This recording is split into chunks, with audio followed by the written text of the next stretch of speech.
ஆரூர் அமர்ந்த அரசையை போற்றி, சீரா திருவையாரா போற்றி போற்றி. தியாகேச பெருமானுடைய கீழ கோபுரம், தியாகேச பெருமானுடைய வடக்கு கோபுரம், இது உட்கோபுரங்கள்.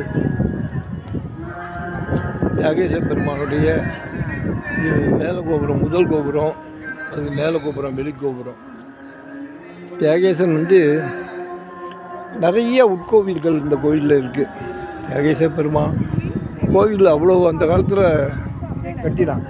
இது இன்னும் சொல்லப்போனால் கட்டடம்லாம் கட்டினா சர்டன் இயர்ஸ் தான், 100 வருஷம் 80 வருஷம் தான் லைஃப் கொடுக்குறா. தியாகேச பெருமானுடைய கோயில் எப்போ கட்டினதுன்னே வரலாறு இல்லைங்கிறா. ஒருவனாய் உலகத்தை நின்ற நாளோ, ஒரு ரூபாய் மூவுருவமாக ஆன நாளோ, கருவனாய் காலையுமின் காய்ந்த நாளோ, கண்ணகளால் காமனையும் விழித்த நாளோ, மறுவனாய் இருக்கையோர் சேர்ந்தவனே மாதோர் பாகம் தன்னை இன்னும் தெரிந்த நாடோன்னு சொல்லியிருக்கார். மாதோர் தமக்கு ஒரு இழந்த நாடு, திருவாரூர் கோவிலாக கொண்ட நாடுன்னு சொல்லியிருக்கா. அந்த பாட்டில் ரொம்ப அருமையாக சொல்லியிருக்கா. அந்த கோயில் எப்போ கட்டினதுன்னு தெரியலன்னு சமயக்குறவர்கள்லாம் பாடிட்டு போயிருக்கா. அப்பேற்பட்ட தியாகேச பெருமான் கோயிலோட கோபுர தரிசனத்தில் இந்த திருவாதிரை திருநாளில் இன்றைக்கி சுவாமிக்கு வருஷத்தில் 2 நாள் தான் பாத தரிசனம். பங்குனி உத்திரத்தும் போதும் திருவாதிரையும் போது தான்.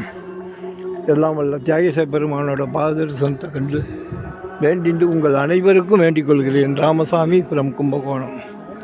தேங்க்யூ. ஆரூரா தியாக சிவாய நம், சிவாய நம், ஓம் நம சிவாய சிவாய நம். எல்லாம் உட்கோவில்கள் இருக்கு.